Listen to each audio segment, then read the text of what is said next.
Hello and welcome to Nerdarchy, for nerds, by nerds. I'm Nerdarchist Dave, and I'm joined by this nerd. Nerdarchist Ted. Greetings, adventurers, and fellow nerds. Under the Dome is a post-apocalyptic survival setting where scattered, isolated communities live beneath mysterious domes, vast arcane structures that shield their inhabitants from the chaos-warped wastelands beyond.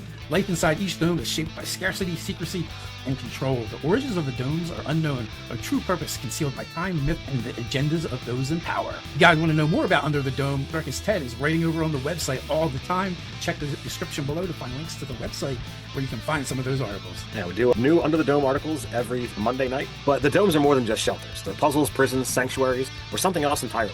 Each dome holds a different culture, structure, and secret, but one truth echoes through them all. Those who ask too many questions tend to disappear. What happens when someone finds the answers? Psychological impact. Learning the dome's true origin can unmoor a character's sense of reality, purpose, and identity. May a survivor or a test subject.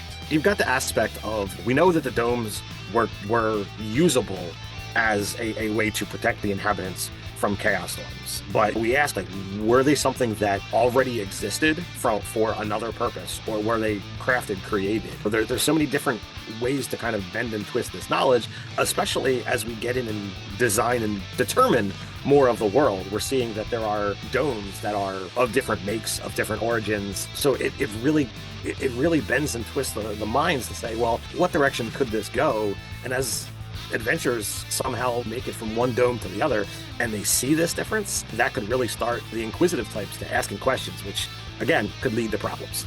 Well, yeah, in the games we played already, right?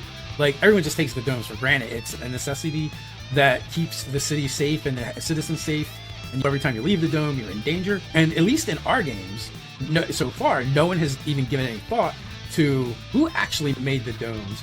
Was it the Grind Barons in Crystallia where you guys are currently adventuring? Or were they already there? Or did somebody else do it and the Grind Barons just took over?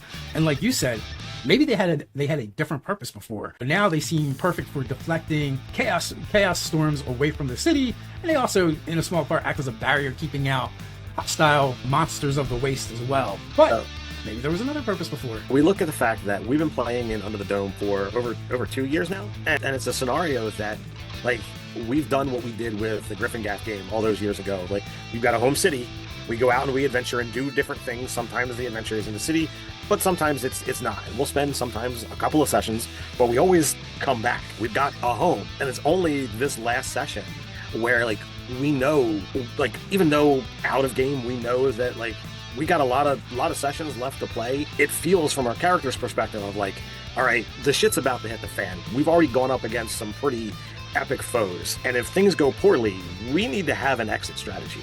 So my character is the first one to ever say, what about other domes? And it prompts the question from a character perspective of, well, what happens if we go there? What does that look like? And the fact that we've got a character with a 20 intelligence and a character with a 19 intelligence in that party, seeing another dome would really start to get that question going, which is always great for, exposition, lore. And also, too, by the nature of the Dome campaign setting, the characters tend not to be worldly, right? Just because it's too dangerous going from place to place. You guys have never gone more than a week or two out from the city and then come back. And that's way further than anyone else has ever gone. When Vel thinks of these other domes, because you're like, well, things are getting bad here and we might need to beat feet. We should go to one of the other domes. Now, I believe everyone is from Crystallia. I wonder what that means to Vel. Like, does he just assume that'll look just like Crystallia, or that the domes could possibly be different, or if he's given it any thought whatsoever? So I would imagine, without having further information, he would probably assume, well, this is our dome, they must all look like that. You only hear, oh, well, there's other cities. If you go to Philly or New York, it's still an American city. You know what they look like. There's large buildings, so there's areas that are more pristine and there's areas that are run down. A city's like a city. So Vel would probably imagine one of these other places looks like what he's used to. The other thing I kind of wonder, what would be more disconcerting? All the domes being the same, or them all being different? From the perspective of someone that lives there. I think if they were all the same, that would feel normal. But the chances are unlikely of that. I feel this is speculation. It's still something that we have to either figure out in-game or out-of-game or both. There's going to be some things are close or maybe even exact. But it's a scenario that I feel that the greater percentage of them are going to be different in some way, shape, or form. And I find that adds a lot more fun and creativity to the setting itself, and then allows it to then, well, why is this one different than that one? What is the structure of your dome and your city mean for the setting, for the city itself? I feel like it could also be a little more insidious when we look at it through the lens of the next part of this discussion. But every dome, there are those who know more than they say, from rogue archivists and forbidden scholars to the cults of the seekers of the crystalline form, who believe the domes are divine cocoons of transformation. This is an interesting aspect of, if the domes are indeed different from each other, that could explain why the fact that the gods aren't really talking to the world. These could be cocoons or prisons for the gods themselves, and the aspects of what the domes look like are telling tales of the kind of god or goddess that is within. So I was kind of thinking of it from the opposite angle of how insidious it might be to, like, one, you're like, oh, this is comforting, they're all kind of the same. Then you realize all across this vast world, they're all the same, and there's a bunch of them, and you don't really know who made them. Like, if you just went to your city, right, and it's Crystalia, and the dome is the way it is, and the Grind Barons, and there's one particular house of Grind Barons, they're in charge of the dome and keeping everything going. But then you go, oh, wait a minute, there's like 50 more of these. So it makes you look deeper. What is it, this one particular house in Crystalia that made them all and maintains them all? Or no, did they just take it over and something greater must have did this? Because these are vast works of magical artifice on a grand scale. I mean, the cities are huge. From a construction standpoint, whether it's naturally created, whether it's magically created and then imbued, you've got painstaking artisans of mortals who spend a lifetime building a city-wide dome of metal or crystal or wood or whatever. It's daunting when you look at just the sheer amount of resources it would take to construct the kind of thing like a city covering dome. It's massive. You have to look at, okay, well, if it's not mortal made, what does that mean? We talk about the gods, but in every divine mythos, there's always something that is powerful enough to threaten the gods, or the thing that came before the gods that's more powerful and sired them. What if parent deity showed up and said, all right, you guys have had enough playtime here, sent them away,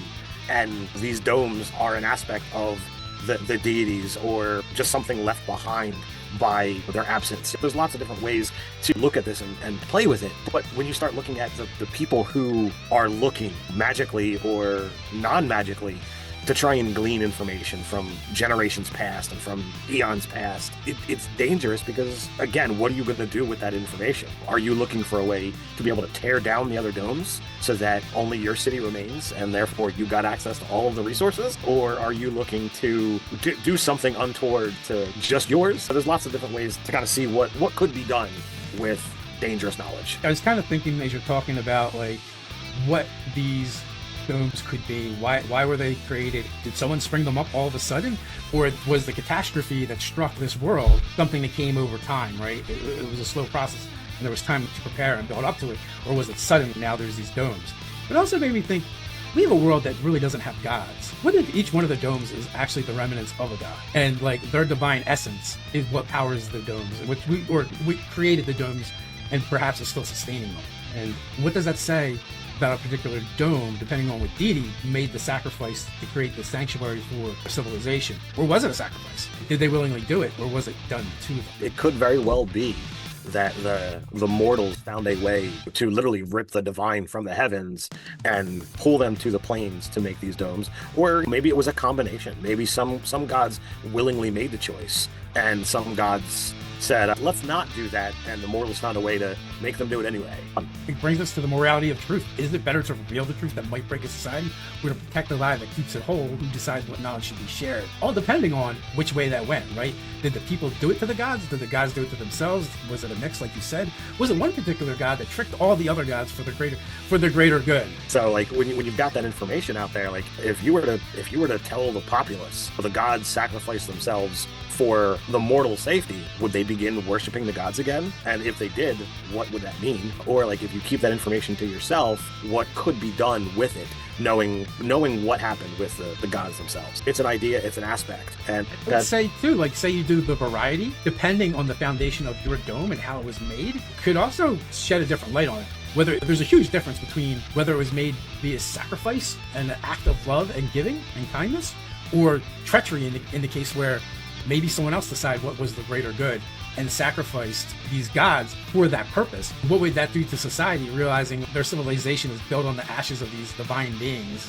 in essence? It does ask one further little question here. Whatever this apocalypse event happened, whether it was a slow burn or a one and done, what could have caused such a thing that the gods themselves didn't have the ability to stop it? So it's a lot to think about when you've got something that's so crazy.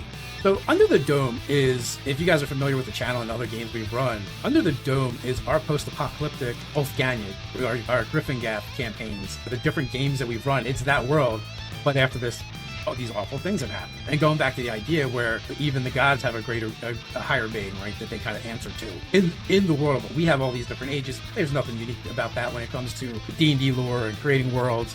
But our idea was to really lean into it and say, oh, each age actually represents the gods trying to do something in the world and screwing up and going, this didn't work. And then they just kind of shoved it into a pocket dimension away from the rest of the world so they could go on with their grand experiment.